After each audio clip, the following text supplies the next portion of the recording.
P ನಮ್ಮ ಕುಂಬಾರ ಭಾಷೆ ಹೇಗೆ ಬಂದದಂತ ನಿಂಗೆ ಗೊತ್ತುಂಟಾ? ಗೊತ್ತುಂಟು, ಟೈಮ್ ಬೇಕು, ತುಂಬಾ ಲಾಂಗ್ ಉಂಟು. ಆದ್ರೆ ನಾನು ಹೇಳ್ತೇನೆ ಹೇಗೆ ಬಂದದಂತ. ಎಲ್ರೂ ಕೆಲಸ ಮಾಡಿ ದೇವ್ರ ಹತ್ರ ಭಾಷೆ ಕೇಳಲಿಕ್ಕೆ ಅಂತ ಹೋದ್ರಂತೆ. ಅವಾಗ ಎಲ್ರಿಗೂ ಒಂದೊಂದೆಲ್ಲ ಭಾಷೆ ಕೊಟ್ರಂತೆ. ಅಂದ್ರೆ ಒಬ್ರಿಗೆ ತುಳು, ಕನ್ನಡ ಆ ಥರ ಭಾಷೆ ಕೊಟ್ರಂತೆ. ನಮ್ಮ ಕುಂಬಾರ ಎಂತ ಮಾಡಿದ್ರಂತೆ, ಕುಂಬಾರ ಮಡಿಕೆ ಮಾಡಿ ಭಾಷೆ ಕೇಳಲಿಕ್ಕೆ ಹೋದ್ರಂತೆ. ಅವಾಗ ದೇವರಿಗೆ ಕನ್ಫ್ಯೂಷನ್ ಅಂತೆ, ಯಾವುದಿನ್ನು ಭಾಷೆ ಕೊಡುದಂತ. ಎಲ್ಲ ಯೋಚನೆ ಮಾಡಿದ್ರಂತೆ, ಎಲ್ಲ ಭಾಷೆ ಸಹ ಕೊಟ್ಟಾಗಿತ್ತಂತೆ. ಅದಕ್ಕೆ ನಮಗೆಂತ ಮಾಡಿದ್ರಂತೆ, ಕುಂಬಾರರಿಗೆ ಎಲ್ಲ ಭಾಷೆಯಿಂದ ಒಂದೊಂದು ವರ್ಡ್ಸ್ ಹೆಕ್ಕಿ ಮಿಕ್ಸ್ ಮಾಡಿ ನಮಗೆ ಒಂದು ಭಾಷೆ ಕೊಟ್ರಂತೆ.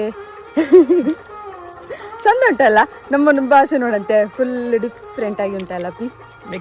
ಮಿಕ್ಸ್ಡ್ ಎಲ್ಲ ಭಾಷೆ ಸಹ ಉಂಟು. ಹೌದು, ಎಲ್ಲ ಭಾಷೆ ಸಹ ಉಂಟು ನಮ್ಮ ಲ್ಯಾಂಗ್ವೇಜಲ್ಲಿ.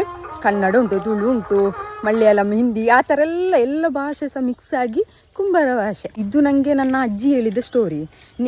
ನಿಮಗೂ ಸಹ ನಿಮ್ಮ ಲ್ಯಾಂಗ್ವೇಜ್ ಇದ್ದು ಏನಾದರೂ ಸ್ಟೋರೀಸ್ ಹೇಳಿದರೆ ನನಗೆ ಕಮೆಂಟ್ ಮಾಡಿ ಹೇಳಿ ಆಯಿತಾ.